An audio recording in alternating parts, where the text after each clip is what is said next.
जादुई nail polish का पेड़। एक गांव में बबीता नाम की लड़की अपने माता पिता के साथ रहती थी।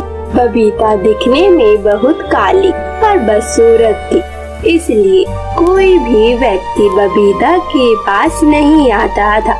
बचपन से ही बबीता ने अकेले ही अपने सारे वक्त बिताए।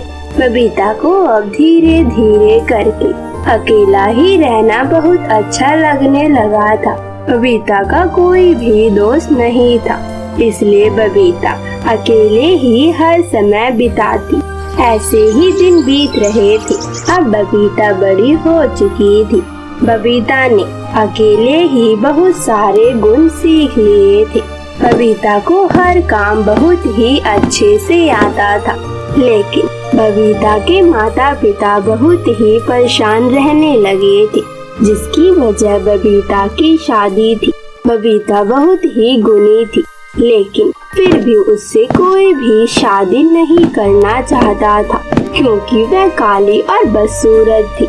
लोग उसकी शक्ल देखते ही रिश्ते के लिए हमेशा मना कर देते, और कोई हाँ करता तो बहुत ज्यादा दहेज मांगता, जिसकी वजह से उनके माता पिता उन्हें वह दहेज न देने के कारण उन्हें वह रिश्ता तोड़ना ही पड़ता।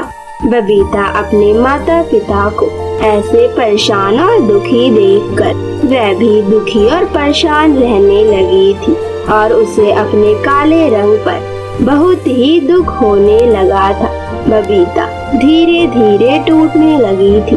वह जितना पहले अपने बारे में सोचती, अब वह अपनी नजरों में उतने ही गिरती जा रही थी। एक दिन बबीता अपने कमरे में बैठकर रो रही थी, और वह अपने माता पिता की बातों को याद कर रही थी। मेरे इस काले रंग की वजह से मेरे माता पिता को मेरे लिए कितनी सारी परेशानियां उठानी पड़ रही है। मैं इस काले रंग का क्या करूं? मैं तो इसको हटा भी नहीं सकती हूँ। मैंने कितनी कोशिश की कि मैं सारे गुण सीख लूंगी, जिससे मुझे कोई भी दिक्कत नहीं होगी, और मेरे माता पिता भी मेरी शादी के लिए अच्छा लड़का ढूंढ लेंगे। लेकिन ऐसा ना हो सका। लोग तो मेरा रंग देख के ही भाग जाते हैं। मेरे इतने गुण और इतने संस्कार होने का कोई फायदा नहीं है। मुझे तो इस दुनिया में आना ही नहीं चाहिए था। पता नहीं भगवान ने मुझे यहाँ पर क्यों भेज दिया है।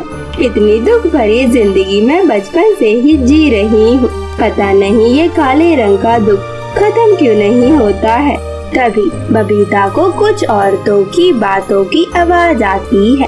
अरे बहन, तुम्हें पता है नदी के उस पार ना एक बहुत ही सुंदर नेल पॉलिश का पेड़ है। मैंने तो उसके बारे में बहुत सुना है, और ये भी सुना है कि वो नेल पॉलिश जो है ना वो जादुई है। जो भी उसे लगाता है उसके ऊपर तो चमत्कार ही हो जाता है।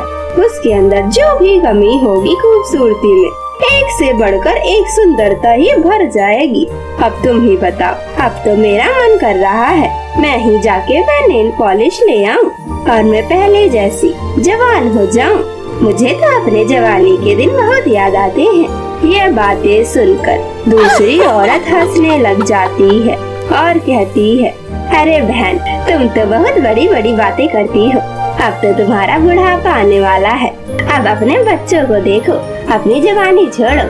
अगर ऐसी बात है, अगर वह नेल पॉलिश का पेड़ सच में है, तो लोगों को तो इस्तेमाल करना ही चाहिए। और अच्छा, हमारे गांव में वो जो बबीता है ना, उसे तो उसकी सख्त जरूरत है। बेचारी काले होने की वजह से उसकी शादी ही नहीं हो पा रही है।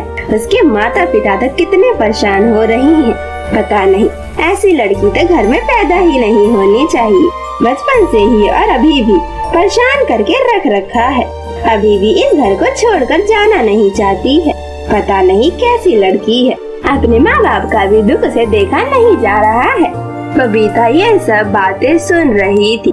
उसे यह सब बातें सुनकर बहुत ही अफसोस और बहुत दुख होता है। तभी बबीता कहती है, अरे इन्होंने तो वह जादुई नेल पॉलिश की बात की थी। मैं वहाँ पर जरूर जाऊंगी। क्या पता ये बात सच हो। अगर ये बात सच हुई तो मेरी तो किस्मत चमक जाएगी। और मेरे माता पिता की सारी दिक्कतें और परेशानियां दूर हो जाएंगी। मैं वहाँ पर जाऊंगी, चाहे कुछ भी हो जाए। यह कहकर बबीता अपने घर से निकलकर जंगलों से गुजरते हुए उस नदी तक पहुँच जाती है। लेकिन वह नदी बहुत ही बड़ी होती है, जिसे पार करना बहुत ही मुश्किल होता है। बबीता उस नदी को देख ही रही होती है कि तभी उसे एक खरगोश जाल में फंसा हुआ दिखता है। बहुत ही तड़प रहा होता है। बबीता को उस खरगोश पर बहुत दया आ जाती है और वह जाकर उस खरगोश को उस जाल से निकाल देती है और जंगल की थोड़ी जड़ी बूटियों की मदद से उसकी चोट पर लगा देती है। कुछ ही देर बाद खरगोश का पैर बिल्कुल ठीक हो जाता है और खरगोश एक जादुई सुंदर परी में बदल जाता है, जिसे देखकर बबीता बहुत ही अचंभित हो जाती है और वह पूछती है, अरे आप तो खरगोश थी, लेकिन आप तो परी में बदल गई। हाँ बबीता, मुझे पता है। दरअसल मैं तुम्हारी परीक्षा ले रही थी। मुझे पता है तुम उस जादुई नेल पॉलिश के पेड़ के पास जा रही हो। क्या तुम्हें पता नहीं, वहाँ पर जाने से पहले बहुत से लोगों को परीक्षा देनी पड़ती है और ये परीक्षा वही थी। वहाँ पर कोई भी ऐसा व्यक्ति नहीं जा सकता है जो उसके लायक ना हो। इसलिए मैंने तुम्हारी परीक्षा ली और तुम उसमें पास हो गई। अब मैं तुम्हें वहाँ पर पहुँचाऊंगी।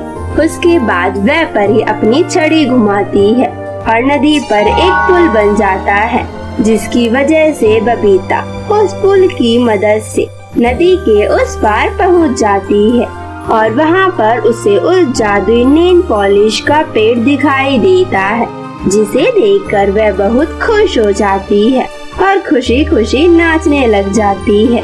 नेल पॉलिश का पेड़ भी बबीता को नाचते देखकर और उसकी खुशी देखकर हंसने लग जाता है और तब बबीता उस नेल पॉलिश के पास जाती है और कहती है, हे जादुई नेल पॉलिश के पेड़, क्या मुझे एक नेल पॉलिश मिलेगी? मुझे अपने रंग को गोरा करना है। दरअसल मुझे इस काले रंग की वजह से बहुत सारी दिक्कतों और परेशानियों का सामना करना पड़ रहा है। क्या आप मुझे एक नेल पॉलिश देकर मेरी सारी मुसीबतों को दूर कर सकते हो? हाँ हाँ, क्यों नहीं बबीता, तुम हमारी परीक्षा पार करके आई हो और तुम बहुत अच्छी लड़की हो, इसलिए मैं तुम्हें यह जादुई नेल पॉलिश जरूर दूंगा।